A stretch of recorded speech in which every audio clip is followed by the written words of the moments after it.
How many hustlers are you working with right now, Joe? I've certainly got one or two hustlers going on, and, Oh, and I'm hustling myself. I was going to say I've definitely got a few, and this particular topic struck a chord for me because I have been hustler and I have been in hustle mode for such an extended period of time that I forgot there was another mode. So when we started riffing on this potential topic, I was like, oh, I know this one's for me. Yeah. And one of the reasons, honestly, that I wanted to talk about it is I think it's easy for us as advisors to sit up here and talk to entrepreneurs about things like burnout, right? And be careful that you don't let your life fall out of balance, that you don't grind so hard that it's unsustainable, et cetera, et cetera. But when I think about sort of my experience in hustle mode, if you will, um, sort of executing against my ambition felt really good. I didn't have a boss. My business was going well. Clients are happy with the creative work. There's work to be had, right? We're pitching. Sometimes we're winning. We're busy. Sometimes we're very busy. And we're going super hard all the time. Oh, when Uh, you're I when you're on the grind, it's a good feeling. I mean, you feel incredibly productive, and you feel like you're doing the thing that you should be doing. 100%. It doesn't feel like burnout, and sometimes maybe even it isn't. It's just to say that that is not the only and maybe not the best place to be for an extended period of time. Yeah. And so part of me wanted to start by just acknowledging that like those feelings are real, those feelings are natural, and honestly, like that's what makes you an entrepreneur. So if you're excited by the idea that there's a lot of work coming in and you're busting your ass to make it happen and win for clients, that's why you're here. Yeah. Um, Part of the thing though is that like that energy, that ambition, sort of grinding out a ton of work for a ton of clients all the time, doesn't necessarily make you a successful entrepreneur. And honestly, it can tip the other way really quickly. And so one of the reasons I wanted us to have this conversation today, Matt, is I wanted to pull out some signs that you're in a mode that you might want to sort of step back and reevaluate how you're running day to day, how your studio's running day to day, and sort of what it means to think differently about hustle mode, Definitely. And I've put together some hip hop related slides to talk us through the conversation and to mix which it is up. always appreciated. Yeah. Let's go to number one because it's a good place to start. Let's talk about chasing cash. Yeah. I mean, So, sorry, go ahead, Matt. well, I put the date 2021 here because you could have put any date, but I think like certainly some of the studios I'm working with really had that huge pandemic peak where no one was shooting live action, everyone wanted animation, and they became very profitable. And then since then, we've had 3 bad years, and certainly it's not like things are going to get worse, but they're not immediately going to get better, and it's a good time to really reevaluate. Totally. And I'm having conversations with entrepreneurs still, honestly, about 23 was a down year, maybe 24 was a down year. I think things are going to bounce back. And I know Tim said this a bunch, but I just felt the need to say that 2021 kind of boom period, especially if you're in animation, was a radical aberration that is not going to happen again. There is no returning to anything that looks anything like that. There is a norm, and you are much closer to it now than you ever were whenever you were booming, Yeah. and that's okay.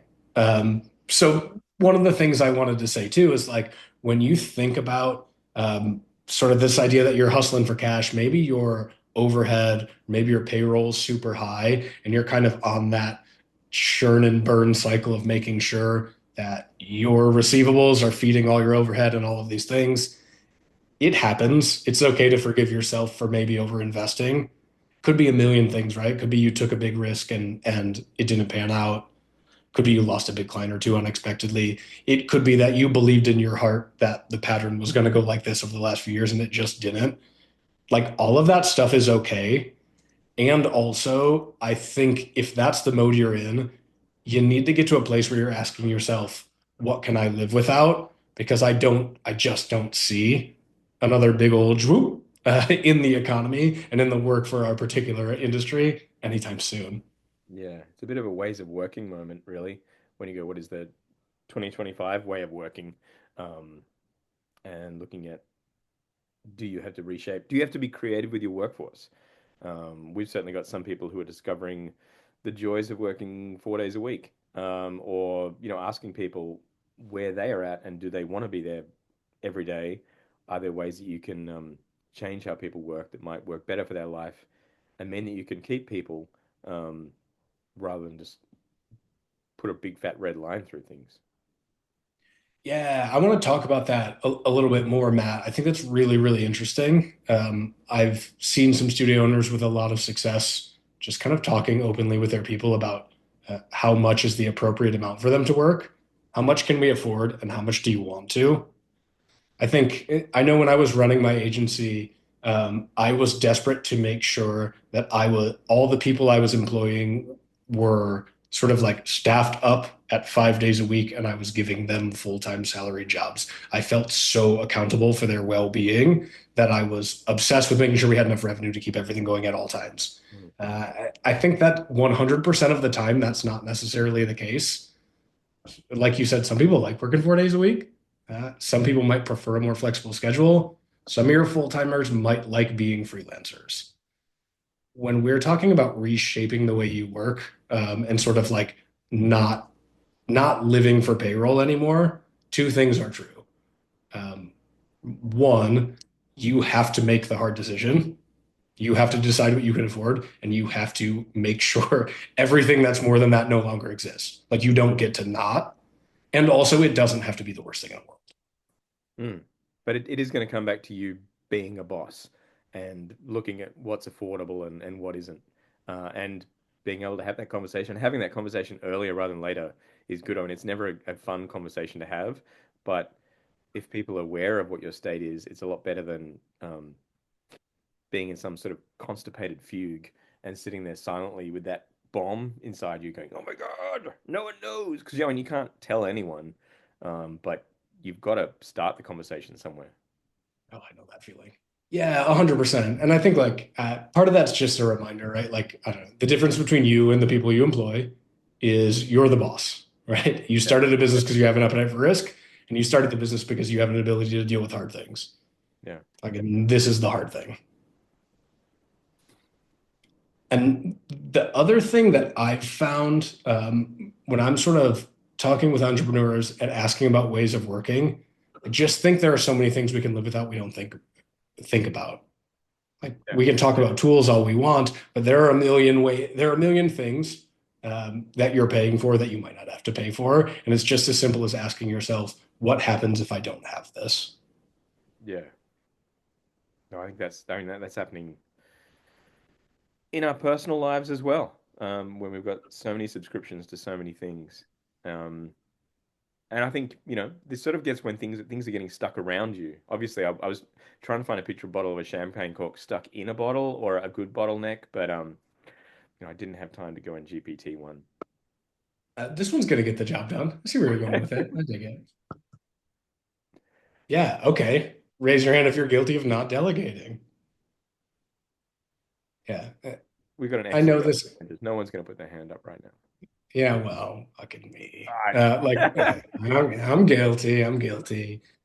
But so when I think about what it means to be in hustle mode, again, this idea that you're busy, maybe you're mistaking activity for productivity, or maybe you're mistaking your own productivity for your studio's productivity. And I actually think the latter is worse. It gets in the way of scale a lot more than you might think.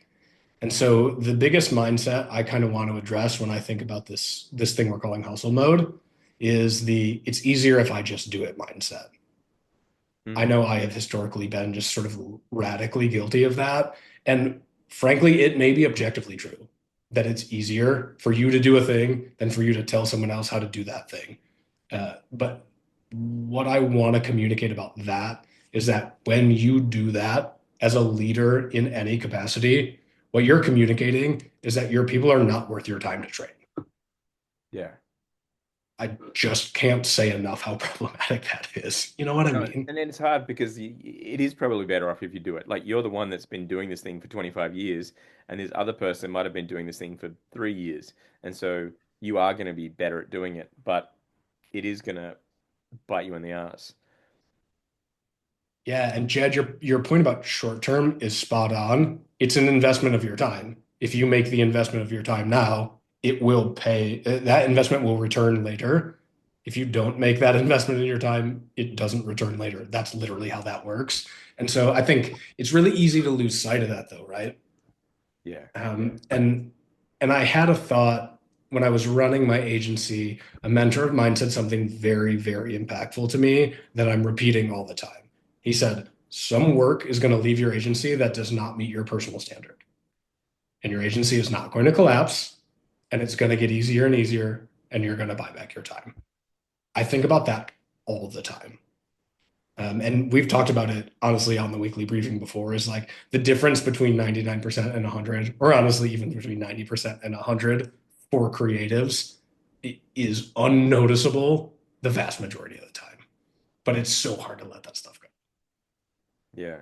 Yeah, I just watched that movie about the BlackBerry movie about the guy that invented the BlackBerry, and he was obsessed about doing it right. And the final scene is him, all the new BlackBerries arrive from China, and he notices this little tweak in it, and he gets out his screwdriver and he starts individually unpacking each box and fixing this tiny little bit. And what he's not noticing is the fact that the whole industry has shifted around him, and he's still tweaking transistors.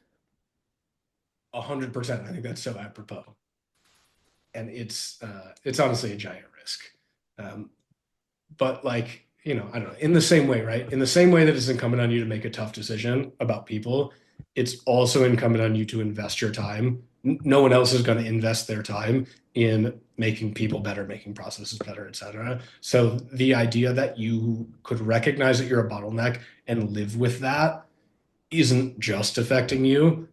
It's affecting your people in unspoken ways that I think is just kind of worth pulling back and acknowledging. Yeah, and it doesn't mean you can't do any fun stuff at all. I mean, certainly when I had a studio, I just picked the projects that had no budget and no deadline. It's like, well, it's actually going to be worse for me to put people I'm paying onto these, yet they are strategically important in a way. So I only allocated myself the weird outlier projects, and then everyone else, particularly when something paid well and had a budget and a deadline, it's like there's no way I'm touching that thing. I can't even be involved because it will work without me because there's the resources to make it work. And I think too, you train expectations into your people. And so if you want to jump in, own the process, or if you want to do worse, sort of like the more toxic thing, where you create the illusion that your team is owning the thing, and then 95% of the way through it, you fix the thing. Well, you've trained that expectation into them, and you've trained the expectation that you're going to jump in and fix it. And that's so much worse than just not touching it. Yeah, Not just for profitability. You know what I mean? yeah. Oh, we got Shauna Schultz here. I'm gonna skip to the next one because I think this is we're not going to harp on about telling people to stop working in their business. But Yeah, I could talk about that forever, but yeah, let's let's keep moving. And let's talk about new biz being dependent on you. yeah, Um, I mean, it's funny like when you talk about like there is a bigger story. When you get busy, you're not marketing. And it all comes down to you and what comes into your inbox and who calls you and things you know. Um, and I think one of the big things you stop telling a future story, you stop telling a bigger story because you're just currently dwelling on what can I possibly do right now. And this is interesting in two ways, I think, because one, when you're marketing, you're trying to tell the story of the work that you want to be doing in the future. So you need to be even reshaping every project and going, this is what it could be had I more time, had I more resources, or this is the potential that we have in this project. Um, but then on the other side, you don't want to be constantly banging on about what you could be doing, and you're trying to find that line where you're moving into becoming delusional. Um, which is that other part, hard, yeah, really hard part about thinking about long bets and thinking about marketing and thinking about trying to put yourself out there. yeah, marketing's an interesting one, right?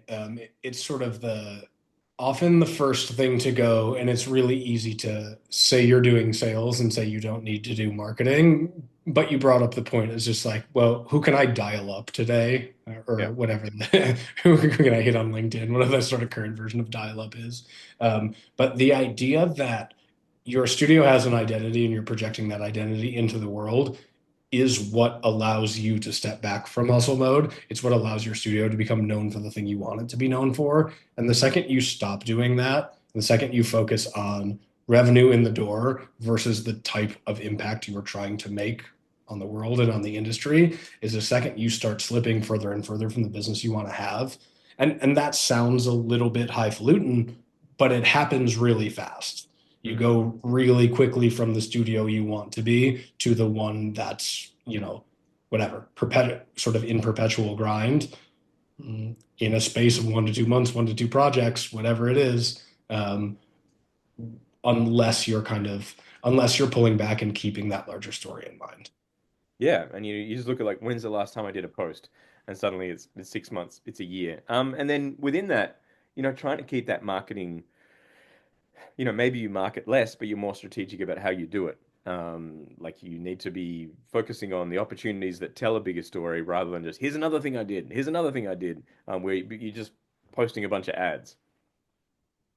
Yeah, and I mean, like, that's that default behavior is my least favorite in the history of creative services, right? Oh shit, I haven't posted anything in a while, as though anyone is looking around from their creative studio and asking why they haven't posted. First of all, no one's thinking about that. Second of all, right? Here's the thing. This thing is good. Do you Yeah. want to see this thing? We can also do a thing for you. It will also be good. It's like that's what we're talking about. We're talking about missing the sort of future vision, and projecting the version of your studio that you want to have. When you lose sight of that vision and you get on that hamster wheel of telling people you did a cool thing, that's when you get to be slipping. Yeah. I mean, people see enough ads. They maybe don't want to see more ads in their spare time. Even if it is pretty cool, the thing you did, it is still an ad, and you've got to show people what's special about that and what is unique about that ad that you did rather than just here's a thing I did. Yeah, and no amount of anyone commenting on your LinkedIn saying this is great means they mean it. They just did that. Like, I feel that needs to be said out loud. That's a death trap as well.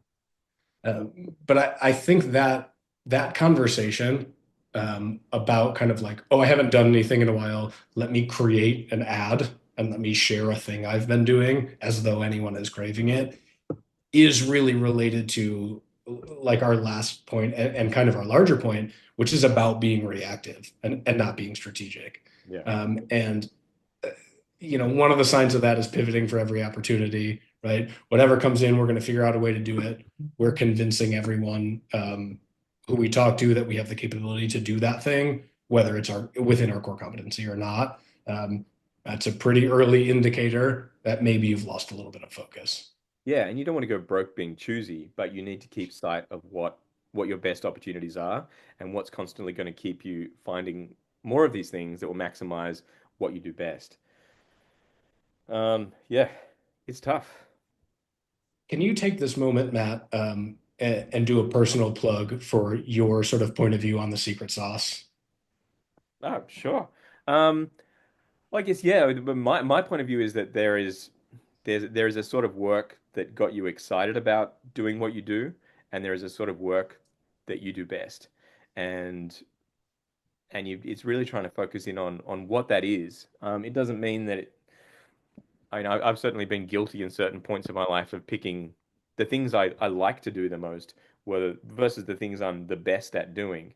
Um, and so that you've definitely got that balance to find, but if you can, when you do find the work that you're the best at and um, that uses your skills to its greatest potential, work isn't work. Um, Work is a joy. I think that's a Buddhist truism. Um, but that's why it's trying to tap into the things that have appealed to you the whole time and the things that focus on what you're doing. Um, that will, I think, draw clients to you and find more opportunities that are right. Yeah, 100%. And Ryan, you brought up a really interesting point about being busy, but also sort of reachable by the right people. I think that's a really interesting perspective. really interesting sort of balance to walk. Do you have a thought you want to share about that publicly? I mean, I just feel like sometimes people are so around that you wonder if they're actually even doing any work. Like there's some like studio owners, I'm like, all right, I get it, but like also do you have work coming in? Like it, I feel like it's just a case of perspective because I know there's been times where we've tried to firewall the visionary or the owner or whatever, be like, hey, no, we're gonna make it so it takes like two taps to actually be reachable. Oh, So interesting. it's like not just like, oh yeah, I'm available, I can be ready right now, and you're on Zoom like 3 seconds later, because it kind of makes it feel like, well, if you're so important, why can't I get to you anytime? But for the right people, we'll move everything out of the way. Some of it's a little bit like myth making, but I think there's also just like perception building too. Yeah, no, the owner's time should be expensive and it should be valuable and treated as a treat rather than the client gets to have them as soon as something goes wrong. Yeah, I love that. It was interesting. So right before this, I was on with an agency owner, an old friend of mine, and just sort of like asked how our agency's going, and she said the things that you're supposed to say. She was like, everything's going great. We're doing this type of work and this type of work. We've got this type of project coming in. These type of clients that are really stable. I was like, oh, that sounds great. Like, I love that for you. Congratulations. And she was like, of course, none of that is true. And so it was really just kind of like it was amusing and refreshing, but it made me think there is a degree to which we must project a version of our business to the world that is that's aspirational but also honest, right? We are capable of doing this and we are good at it. Uh, and there's a line to walk, and Matt, you mentioned a bit earlier, but there's a line to walk between sort of like radically desperate availability and the delusion about who you are and who you aren't. And that balance, I think, for the businesses who can strike it from a sales and marketing perspective is sort of going to keep you grounded. Hmm. And, Neatly oh, put and to our point, Joe. We do have a point, not just a series of four headlines, which is that, exiting hustle mode is a commitment. It's a long-term commitment to sort of knowing where to set boundaries, knowing where to step away, and owning who you are and communicating that to the world which you live through your work. Um, I think what we yeah, really, and you go, and Joe. honestly, the reason I wanted to set you up for that little bit of a secret sauce plug is the idea that you understand and own who you are is foundational to the practice of stepping back and operating an agency or a studio in a way that's kind of like is divorced from hustle mode, is healthy, productive, sort of thoughtful and growth minded. Yeah. Without that, you are inevitably grasping at straws, some of them sturdier than others. And so, when we do these things, it's easy for me to talk a lot about sort of keeping your life in balance. That's very important to me. But keeping your vision intact and keeping your vision in balance with your business is as important for the health of that business as anything else. Yeah. I mean, when things are tough, it becomes very tempting to throw everything away and want to start again. Like it's way more exciting to try and start a new thing than actually refining the thing that you've already been doing for 10 to 20 years. It can take tiny improvements rather than huge improvements to make a bigger difference. I've often been guilty of wanting to start this whole side business, which suddenly seemed really exciting and new just because it was a change and it felt like a radical tack. But really had to rein in that vision and stick to the business that we already had. Yeah, I do think so. As long as that commitment is clear, you can iterate on it 1,000 times operationally, creatively, in all the ways we've discussed. My same friend who I spoke to earlier, she had a ton of good nuggets today, actually. But she said something really interesting as well. She was like, well, you have to have the same agency. You don't get to start another one, but you can relaunch as many times as you want. Nobody's looking, right? If you have a new exciting thing, you can put together a launch and announce it to the world in a way that makes it feel fresh. But it has to be kind of grounded in a commitment to who you are and who you've always been. And that balance, again, from a positioning, from a sales, from a marketing perspective, but also living that through your work and through your people is going to allow you to, I don't know, to feel like you're operating the business in a balanced way. Yeah.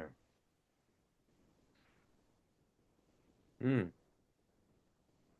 Does anyone got any thoughts on this, Sean? I've got you're staring straight down the barrel at us, and it's you're getting a cold hard look from you. But how are you guys going? Who's hustling, or who knows a hustler that needs a tap on the shoulder? I mean, I think the owner's always the best hustler and always the best seller. I haven't found a business that isn't like that. And I've run 9 media companies.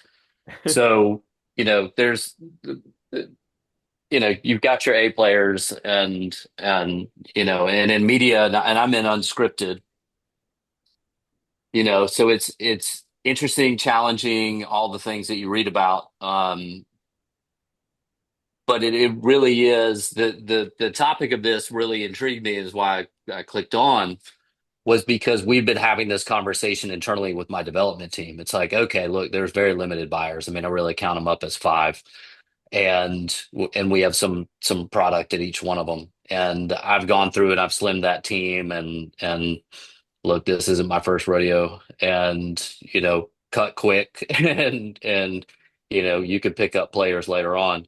Um, so it's an interesting challenge to spin down that flywheel, right? As you're trying to go, okay, where's our energy best spent? And I think that's where I focus my team now. It's like, okay, we can't inundate the buyer. And they're slow rolling everything. I don't really like following their cadence, and that's a challenge for me and probably for all of us. Yeah. But you've got to figure out where your energy is best now, and is it developing a better product, which for us is a better show, and finding putting a really what I call a throat punch package together, and you're grabbing the right celebrity for that attachment and whatever that is for your business, that is the right product. And so that's just one of the businesses that I have. They're all in the media space, but then it is spending time with the client. It's always spending time with the client is where your best energy is. Yeah. And I think when things are challenging, clients are more available. Oh, absolutely. Absolutely. Oh, thank you. Thanks, Sean. Hope that is working out. Yeah, and I think it's an interesting point. And Matt and I talk a lot about marketing, right? Pulling back and making sure that you're projecting the version of your business out into the world that makes the most sense for you. But the idea that your business's energy may be better spent, I mean, obviously with your client, but also on refining the thing internally that makes you who you are is a really thoughtful point, Sean. Like, that's an easy thing to miss too, right? It's also really easy to do the same thing 100 million times and say, hey, can I get 10% more of this just to keep going? That's the thing that requires you to take a beat and reflect also. Those are investments and resources as well. So I like that perspective.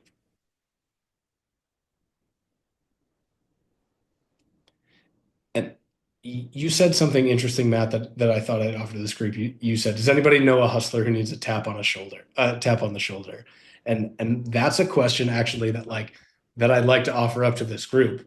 Who's got a mechanism for checking themselves from going sort of straight down the path of grinding themselves into oblivion? Has Yeah. anybody got a board of advisors? Anybody got a friend, a therapist? Like, what's the mechanism for checking that impulse? I Yeah. have an 8-year-old daughter. That will do it.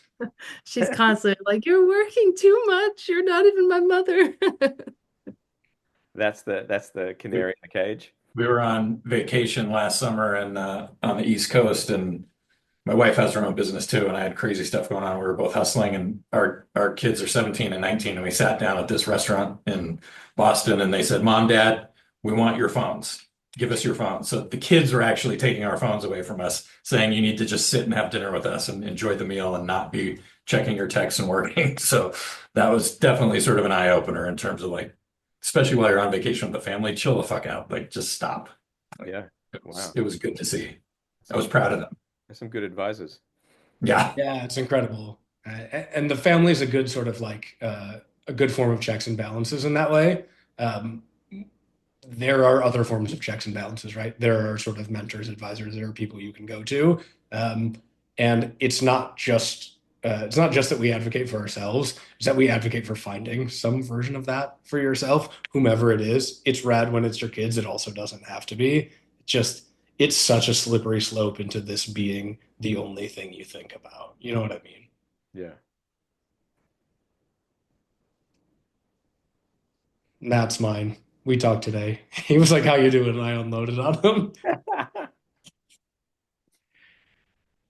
Yeah, it's a tough conversation because you can't, yeah, it's hard to tell employees until you've got a plan in place to tell them. You can't just open up to people randomly, and say, hey, this is where we're at. You need to tell them in a way that makes sense for them and has a place for them in it. Yeah, absolutely. All right, team. I think on that poignant note, we should leave it there. We're just gonna yeah. I was gonna say, teachers out, substitutes in, class getting out early. We're going to recess. I love it. Thank you very much for everyone coming, and thanks Sean and Jed and Shauna for chiming in. I really appreciate it. Yeah, appreciate the time and conversation, everyone. Enjoyed it. Thank you all. See ya. Have a good rest of the week, everybody. See ya.